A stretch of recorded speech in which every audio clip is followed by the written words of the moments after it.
हरे कृष्ण। तो हम लोग पहला ये सारा संक्षिप्त में भागवत का चर्चा कर रहे थे। तो इधर सुत गोस्वामी को सौनकादिक ऋषि प्रश्न पूछ रहे हैं। उन्होंने 6 प्रश्न पूछा था इसमें। तो पहला प्रश्न पूछते हैं कि हमें आपने इतने अच्छे से शास्त्र को पढ़ा है तो उसका सार हमें समझाइए। तो फिर उसके बाद वे प्रश्न पूछते हैं कि हमें जो भागवतम का जो सारे वेदों का शास्त्रों का सार चाहिए। दूसरा पूछते हैं कि क्या कार्य करना चाहिए, एक ऐसा कार्य बताइए इससे सारे पूरी तरह से एक व्यक्ति संतुष्ट प्राप्त कर सकता है। फिर वो पूछते हैं कि भक्त कृष्ण और बलराम जी क्यों अवतरित हुए हैं और वसुदेव के पुत्र के रूप में देवकी के घर में, उनका क्या कारण है। फिर वो भगवान की अलग अलग लीलाओं के बारे में जानना चाहते थे। और उसके बाद वे पूछते हैं कि आप हमें श्रीमद् भागवतम जब भगवान कृष्ण अपने धाम वापस चले गए तो धर्म ने किसका शरण लिया है। तो ये प्रश्न पूछते हैं। तो इधर हम देखते हैं कि इस तरह से, क्योंकि पूरा भागवत इसके ऊपर आधारित है, इसलिए ये प्रश्नों को जानना बहुत जरूरी है हमारे लिए कि उनके बीच में क्या संवाद हुआ है, क्या प्रश्न पूछ रहे हैं। तो हम जितना अच्छे से इस अध्याय को समझते हैं, मतलब हाँ, हालांकि प्रश्न है लेकिन हमें इसे ठीक तरह से समझने का प्रयास करना चाहिए कि क्या बताना चाहते हैं। तो ऐसा कोई उनके बीच में जो संवाद है उसी के ऊपर पूरा पुस्तक आधारित होता है। तो इधर हम देखते हैं कि भूरिणी योगी कर्माणि, सॉरी, भूरिणी योग भूरि योगेश्वरे कृष्णे ब्रह्मण्य धर्म वर्मणि श्याम काष्टम अधुनोपेत धर्मम किम शरणम गतः। धर्म ने किसका शरण लिया है। तो इस प्रकार से उन्होंने प्रश्न पूछा है। तो हम प्रश्नों के आधारित हम उसका समाधान समझ सकते हैं कि कैसे उनका समाधान होता है। तो इधर हम देखेंगे आगे का अध्याय में, ये दूसरा अध्याय, हमारा पहला अध्याय हो गया इस 4 प्रश्नों के साथ। मैं दूसरा अध्याय खोलता हूँ आपके लिए।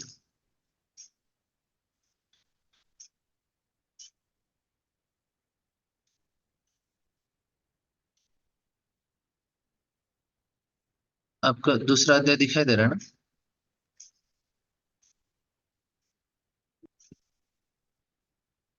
सेकंड चैप्टर दिख रहा है ना। ठीक है। जी प्रभु जी, हाँ जी। हरे कृष्णा दिखाई दे रहा प्रभु जी, दिखाई दे रहा। हाँ, व्यास उवाच। तो इधर दूसरा अध्याय बताते हैं। व्यास उवाच इति संप्रश्न संहृष्टो विप्राणाम रोमहर्षणे प्रतिपूज्य वचस्तेषां प्रति प्रवक्तुम उपचक्रमे।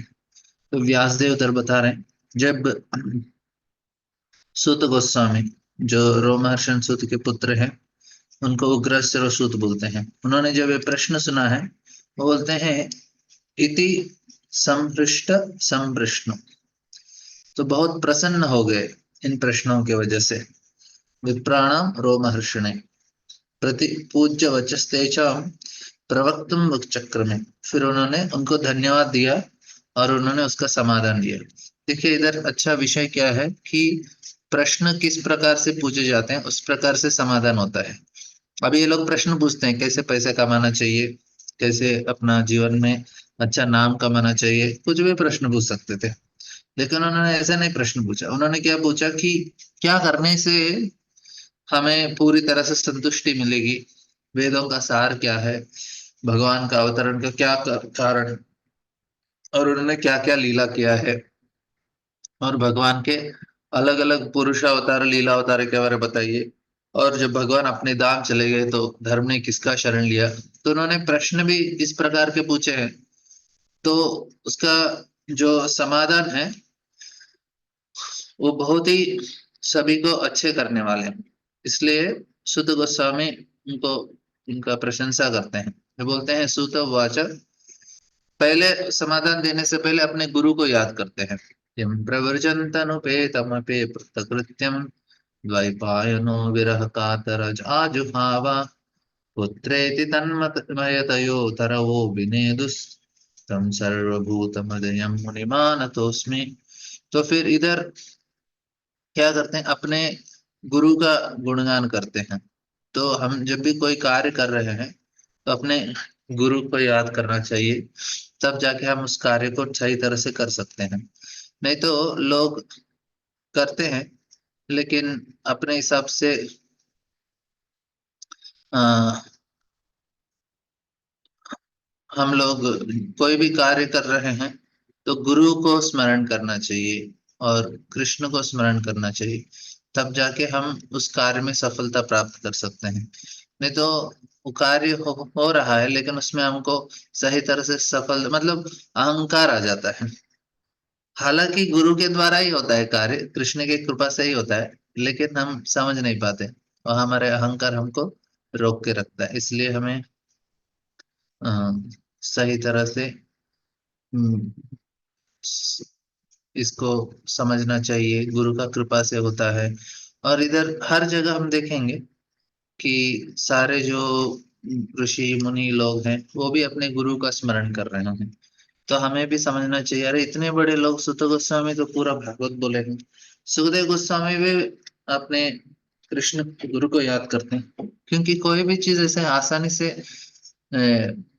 हमें मिलता नहीं है। स्पेशली आध्यात्मिक ज्ञान तो बहुत ही मुश्किल से मिलता है और वो गुरु के कृपा से मिलता है। बहु नाम जन्म नाम अंते, बहुत जन्मों के बाद हमें मिलता है। तो इसलिए, क्योंकि जो मनुष्य का जीवन है वो बहुत ही दुर्लभ है, क्योंकि हमें देवताओं का शरीर मिलने पर भी हम भक्ति नहीं कर सकते उधर। ये बहुत बड़ा विशेषता है मनुष्य जीवन का। जानवर की योनि में भक्ति करना मुश्किल है, देवताओं के शरीर में भी भक्ति करना मुश्किल है। क्यों? क्योंकि उतना आयुष्य आराम रहता है देवताओं की दुनिया में। आप ऐसा नहीं देखेंगे इंद्र बैठ के तपस्या कर रहे हैं, घोर तपस्या नहीं, इंद्र तो अच्छे से अपने अप्सराओं के साथ नाच गाना देख रहे हैं और मजा कर रहे हैं। सारे देवताओं का ऐसा ही हालत है। देवी देवता है और वो जो स्वर्ग में लोग रहते हैं ना, उनका तो और भी ऐसा ही हालत है। क्यों?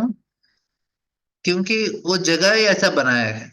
अभी हमको बोलेंगे आप ना इस गोवा जाओ, नहीं तो ऐसा मनाली ऊटी ऐसा कोई अच्छा सा जगह, और उधर अच्छा नाच गाना खाना, कोई ऐसे कोई क्या बोलते हैं एग्जीबिशन, नहीं तो क्या बोलते एंटरटेनमेंट पार्क रहते हैं ना, एसएल वर्ल्ड ऐसा, उधर जाके कोई बोलेगा ध्यान करो।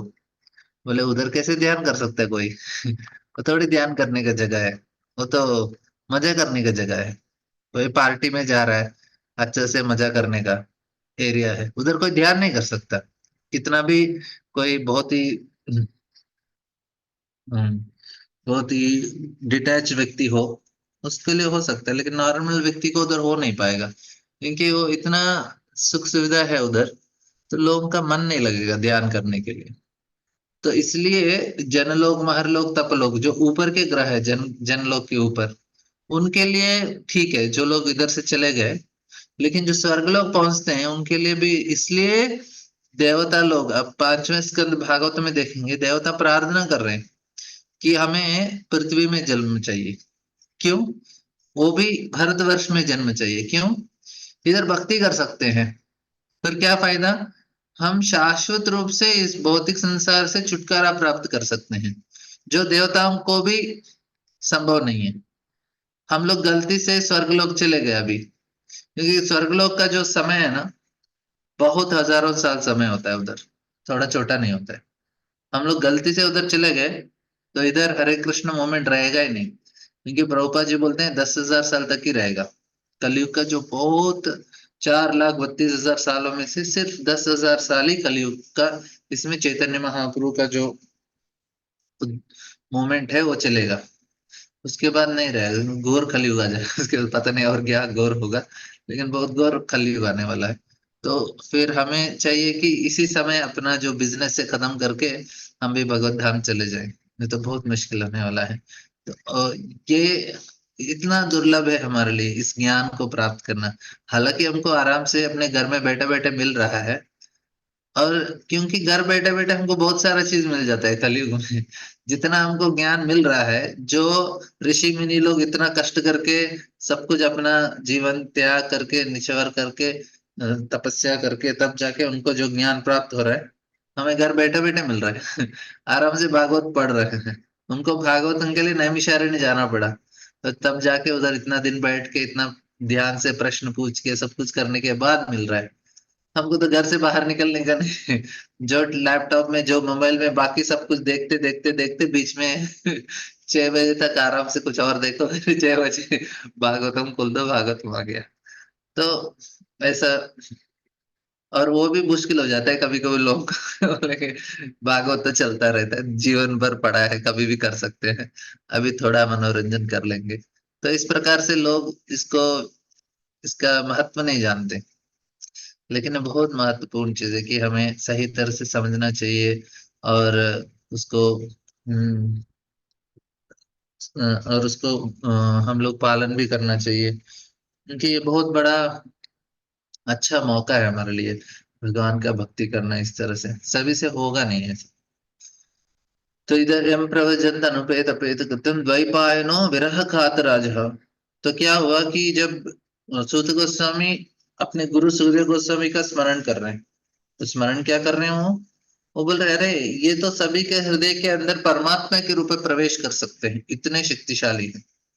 और वो बोलते हैं वो जब अपने माँ के गर्भ से बाहर निकले, क्यों 16 साल तक निकले ही नहीं बाहर फिर निकलते निकलते वो जंगल की तरह चले गए, क्यों, तपस्या करने के लिए। और व्यासदेव उनके पीछे दौड़ने लगे, अरे पुत्र पुत्र आप आइए वापस, मैं आपको दीक्षा देना चाहता हूँ, आपको उपनयन संस्कार कराना चाहता हूँ। तो सुखदेव गोस्वामी सुने नहीं, और वो पुत्र पुत्र बोल रहे थे। और जो पेड़ उसी भाव में, क्योंकि उनको भी थोड़ा दुख लग रहा है, अरे बेचारे बेटा पैदा होते ही संन्यास ले लिया, तो वो भी उसी भाव से पेड़ भी उसी उसी उसी पुकार को वो भी दोहरा रहे थे, पुत्र पुत्र पुत्र, सारे पेड़ों में वही आवाज आ रही है। तो इस प्रकार से आ, सुखदेव गोस्वामी को अपने गुरु को गुणगान कर रहे, देखो हमारे गुरु पैदा होते ही उन्होंने संन्यास ले लिया, डायरेक्ट माँ के गर्भ से जंगल चले गए और उन्होंने, मतलब सोच सकते हैं कितने वैराग्य हो सकते हैं। और अगला श्लोक बोलते हैं, स्वानुभावमखिलं श्रुतिसारमेकम् आध्यात्मदीपमतितीर्षितां तमोन्दम् संसारिणां करुणया पुराणगुह्यम् तं व्याससूनुमुपयामि गुरो मुनीनां स्वानुभावम् अखिलम् श्रुतिसारमेकम्। तो बोलते हैं कि उन्होंने स्व अनुभव, खुद से उन्होंने साक्षात्कार किया है, क्या किया, अखिला श्रुति, सारे श्रुति सारे शास्त्रों का सारमेकम, उन्होंने सार ग्रहण किया है। और आध्यात्म दीपम अतितीर्षाम तमोतम, आध्यात्म दीप बोलते हैं कि ये जो भागवतम का ज्ञान है वो किसके समान है, आध्यात्म दिया के समान है, दीप है, साधारण दीप नहीं, आध्यात्म दीप, क्योंकि आध्यात्मिक ज्ञान देने वाला, जो अज्ञान में हमें ज्ञान का दीप देने वाला, ज्ञान दीप अतितीर्षिताम तमोन्दम। और तम अंधम मतलब तमोगुण और अंधकार, इनसे बाहर निकलने का किसी को, इनसे बाहर निकालने के लिए तो सारे कलयुग के लोग, संसारिणाम करुणया, ये संसार के लोग इस तमोंदम अंधकार में फंसे हैं, तो करुणया अपने कृपा के वशात, सुखदेव गोस्वामी बहुत दयालु है, तो उन्होंने इस इनको बाहर निकलने के लिए, हमारे जैसे बद्ध जीवों को इस संसार चक्र से बाहर निकलने के अति तीव्रता, उन्होंने इस इच्छा करते हुए उन्होंने पुराण गुह्यम, इस भागवत पुराण का उन्होंने वर्णन किया है। ये बोल रहे हैं कि मैं उस सुखदेव गोस्वामी का नमन कर रहा हूं, जो सारे ऋषि मुनि के गुरु हैं और व्यास महर्षि के पुत्र, और अपने बहुत ही दयालु हृदय की वजह से उन्होंने, और इस भौतिक संसार के लोगों को अंधकार से बाहर निकालने के लिए उन्होंने इस गुह्य ज्ञान, जो सारे शास्त्रों का सार है, और खुद से उन्होंने उसका साक्षात्कार करने के बाद उन्होंने इसको वर्णन किया है। तो उस सुखदेव गोस्वामी का मैं नमन कर रहा हूँ। इस प्रकार से सुत गोस्वामी बोल रहे हैं कि इस भागवत का कितना महत्व है, इस उन्होंने पूरा शास्त्रों का अभी उन्होंने पहले अपना गुरु का 2 श्लोकों में प्रणाम किया है, फिर उसके बाद भगवान विष्णु का नारायणम नमस्कृत्यम, फिर नरम चैव नरोत्तमम, नर नारायण ऋषि का वंदना करते हैं, क्योंकि इस हर एक द्वीप का एक एक भगवान के रूप प्रकट होते हैं। तो इस जो हमारे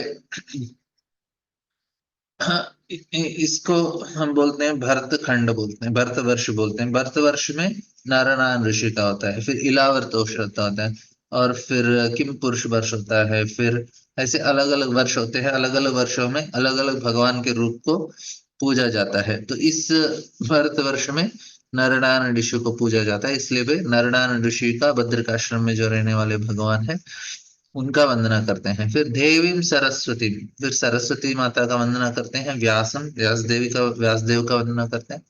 ततोजय मुदीरये, तो उनको प्रार्थना करते हुए आगे बढ़ते हुए सुत गोस्वामी बोलते हैं, अभी उन्होंने पहले अपने गुरु का 2 श्लोकों में, और उसके बाद भगवान नारायण का, नरनारायण ऋषि का, सरस्वती देवी के, व्यास महर्षि का प्रार्थना करने के बाद अभी जो उन्होंने प्रश्न पूछा है सौनकादि ऋषि, उस प्रश्न का गुणार्तन, मुनिय स्वादु पृष्ठोहम भवद्भिर्लोक मंगलम यत्कृत कृष्ण संप्रश्नो येनात्मा सुप्रसिद्ध, बोलते हैं कि मुनिय साधु पृष्ठोहम, आपका जो प्रश्न है वो एकदम बहुत ही मंगलकारी है। साधु पृष्ठोहम, साधु मतलब बहुत ही अच्छे होने चाहिए, उसको साधु साधु बोलते हैं। मतलब साधु मतलब बहुत ही सात्विक हैं, अच्छे हैं, दूसरों को मंगल करने वाले हैं। भवद्भिर लोक मंगलम, लोकों का मंगल करने, मंगलदायक है।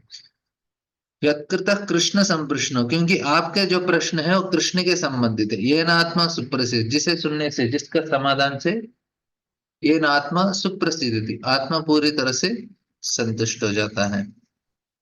और आगे बोलते हैं कि सवै पुंसाम परो धर्मो यतो भक्ति दोक्षजे हेतु की अप्रत्यता, ये आत्मा सुप्रसिद्धि थी। तो इधर अपना उनके पहले प्रश्न का और दूसरे प्रश्न का वो समाधान दे रहे हैं। 2 श्लोकों में वो समाधान देते हैं।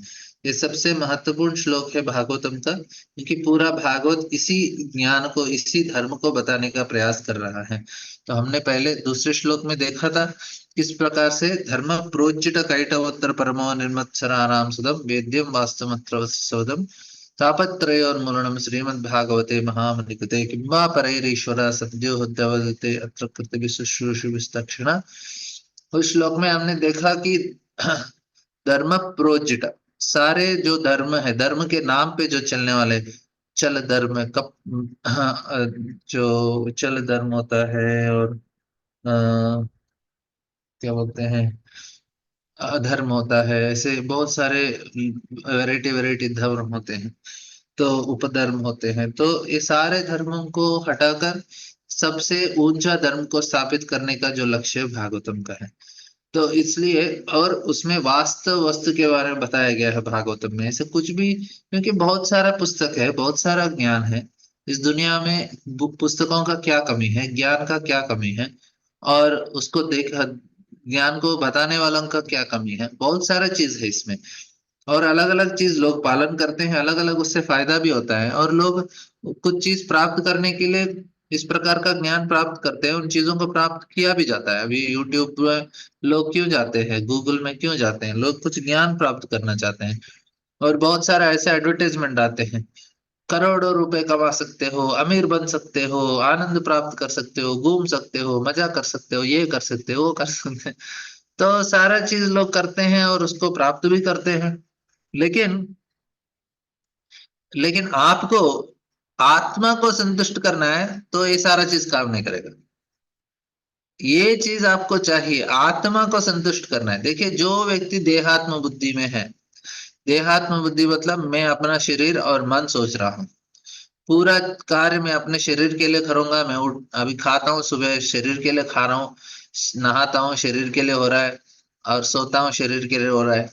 तो सारा चीज तो शरीर को काम कर रहा है दिन भर, और मन को संतुष्ट करने के लिए अलग अलग हमारे रिश्ते नाते बहुत सारे हैं, और साथ ही साथ हमारे बहुत सारे इच्छाएं हैं जिसको पूर्ण करते हैं हम अपना मन को संतुष्ट करने के लिए। उसके लिए अच्छा सुख सुविधा देते हैं, अच्छा घर देते हैं, अच्छा अच्छे नाम कमाने के लिए प्रयास करते हैं, और सारा चीज जो देते हैं वो किसको देते हैं, अपने मन के लिए देते हैं। तो इस प्रकार से पूरा दिन अपना किस में जा रहा है, इस शरीर और मन के लिए जा रहा है। तो इसको क्या बोलते हैं, देहात्म बुद्धि बोलते हैं। तो पूरा लोगों का जीरा जिंदगी देहात्म बुद्धि में जाता है। अभी कभी कभी लोग बोलते हैं अरे इतना बड़ा आदमी मर गया, जी के भी क्या किया उसने देहात्म बुद्धि में ही था ना, तो कुछ फायदा नहीं हुआ उसका।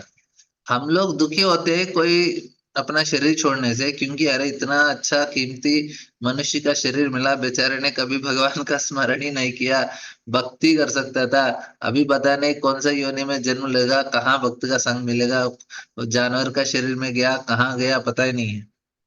अभी कोई महान हस्ती का देहांत हो जाता है, लोग थोड़ा दुखी हो जाते हैं, उसको न्यूज में आता है फलाना फलाना व्यक्ति गुजर गए, बहुत महान थे, उन्होंने ये किया वो किया ये किया। लेकिन सारा चीज क्या किया उन्होंने, देहात्म बुद्धि में ही तो किया। थोड़ी आत्म साक्षात करे, वो हिमालय गया, तपस्या किया, भगवान को प्राप्त करने की नहीं ना।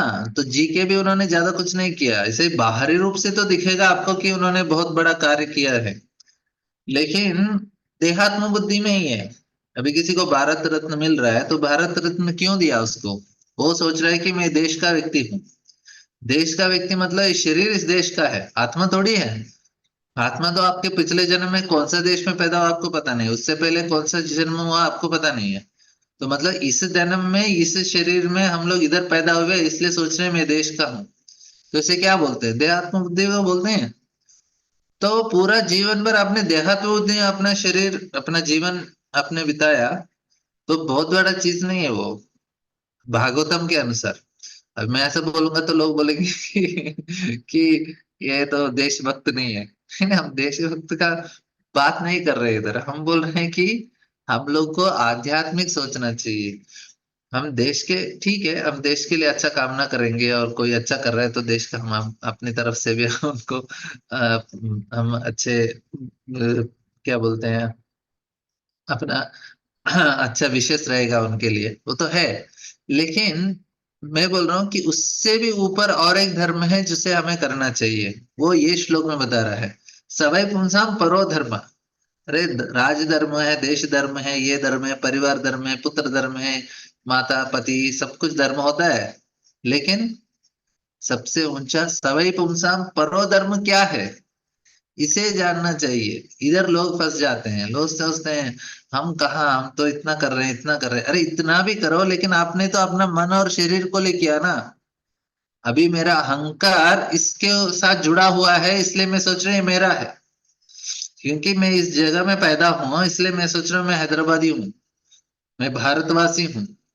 क्या इसका कनेक्शन क्या है मेरा और उसका, मेरा अहंकार ही तो कनेक्शन है, नहीं तो कनेक्शन नहीं है ऐसे से। आत्मा का कुछ कनेक्शन नहीं होता किसी जमीन से, किसी परिवार के साथ, आत्मा सब कुछ सच्चिदानंद है, इस शरीर के साथ उसका संबंध अहंकार के द्वारा होता है। जितना हम अहंकार को बड़ा बनाते हैं उतना ये करने को प्रयास, तो इस प्रकार से लोग अपने आप को, हाँ, इस बंधन में फंसा देते हैं और इसी तरह से जीने लगते हैं। हालांकि उससे भी अच्छा जीने का मौका है, लेकिन कोई बोलता है वो तो गुजर गया बेचारा, मतलब जी के भी क्या किया उसने जी के भी कुछ भागो, अपना आध्यात्मिक जीवन में तो कुछ प्रगति नहीं किया, और मर के भी कुछ फायदा नहीं है। हम तो मरते हैं तो हम लोग थोड़ा बहुत उनके लिए हमारा खेद व्यक्त करते हैं, लेकिन हमारा खेद व्यक्त करने के क्या कारण है, क्योंकि बेचारे को एटलीस्ट भगवान का नाम लेके भक्ति किया, थोड़ा भागवत पढ़ लिया,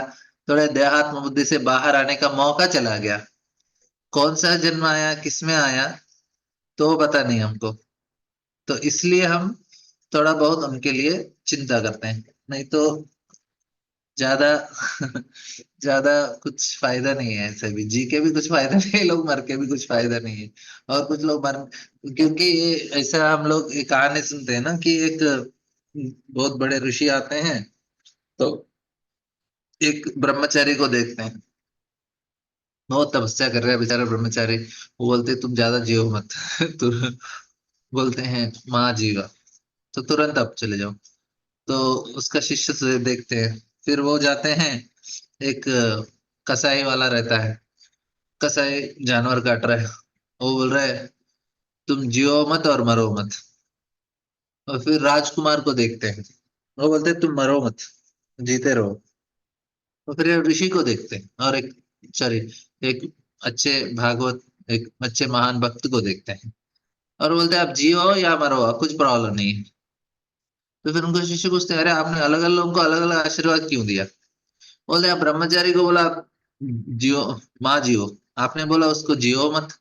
बोले देखो ये ना ब्रह्मचारी बहुत तपस्या कर रहा है और वो अच्छा चेतना में है अभी, अभी उसने शरीर छोड़ दिया, उसको तो श्योर शॉट, हाँ 100% उसका तो अच्छा गति प्राप्त हो जाएगा।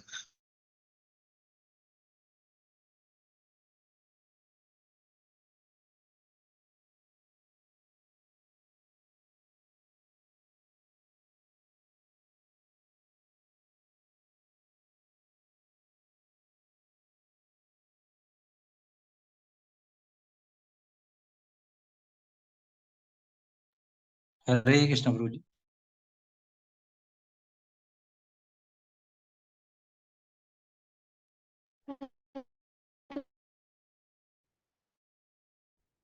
कुछ सुना नहीं दे रहे प्रभु, आप लोग सुनते क्या? नहीं माता हरे जी। कृष्णा। हरे कृष्णा माता जी, आवाज नहीं आ रही ओके है। हाँ हरे, शायद शायद ओके वहां ओके। चला गया होगा यहाँ। नेटवर्क की प्रॉब्लम है। हाँ हाँ।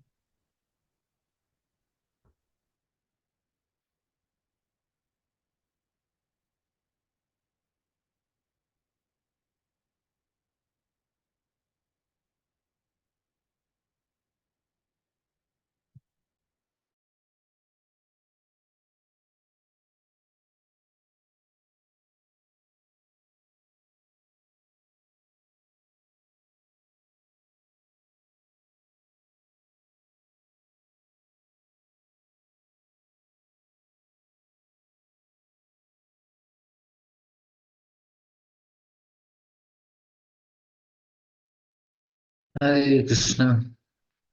एक्चुअली इधर करंट चला गया तो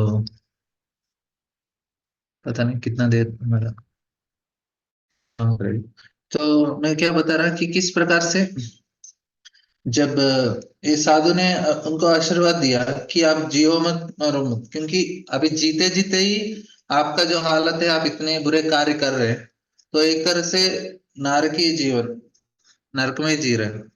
और बोल रहे हैं कि बोलते हैं आगे कि आप मरो मत, क्योंकि मरने से आप नरक चले जाओगे। जियोवा मरोवा बोलते हैं, आप जियो मत मरो मत। हाँ। और जब राजकुमार को देखते हैं, वो देखते हैं कि अभी तो अच्छे से आनंद में अपना जीवन बिता रहा है, लेकिन वो मरेगा तो इतना भोग और ऐश्वर्य एंजॉय कर रहा है अभी, लेकिन मरेगा तो वो इतना एंजॉय किया तो उसकी वजह से वो नरक चला जाएगा। तो बोलते हैं कि आप जीते ही रहो, क्योंकि मरने से आपका हालत अच्छा नहीं है। और जो वैष्णव को देखते हैं जो अच्छे प्रचार कर रहे हैं, उनको बोलते हैं आप माँ जियो माँ मरो, आप जियो और मरो, आपको कुछ फर्क नहीं पड़ने वाला है, क्योंकि आप जीते हैं तो भगवान का प्रचार करेंगे, आप अपना शरीर छोड़ देंगे तो भगवत धाम चले जाएंगे। तो ऐसा हालत है, क्योंकि अभी लोग इतना इंद्र तृप्ति कर रहे हैं, तो मरने से भी ज्यादा कुछ होने वाला नहीं है। हम दुखी होते हैं क्योंकि बेचारा नरक को चला गया। एटलीस्ट जीता होता तो कभी ना कभी भक्तों को मिलके थोड़ा बहुत भागवतम भगवद गीता पढ़ेगा, उसका जीवन में कुछ तो फायदा होगा, नहीं तो कुछ फायदा नहीं होता है। ऐसे ही लोग, मैंने देखा है बहुत बड़े मंत्री हैं, तो उनके घर गए थे हम लोग, उनको कुछ बैंड देने के लिए, मतलब बैंड मतलब उनको इनवाइट कर रहा था हमारे कार्यक्रम में। अभी रिटायर हो गए, बहुत बड़े, मैं बताऊंगा नहीं। भारत देश का मतलब सबसे उच्चतम पोस्ट को उन्होंने प्राप्त किया था। हरे कृष्णा प्रभु जी, लाल कृष्ण आडवाणी थे क्या?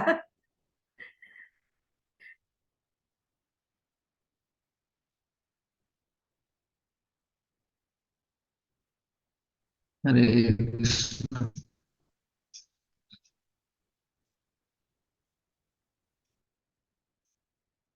हरे, एक्चुअली इधर ना करंट चला गया तो नेट काम नहीं कर रहा, तो हम लोग ना कल कंटिन्यू करेंगे, क्योंकि और इतने मच्छर है इधर कि मुश्किल हो रहा है।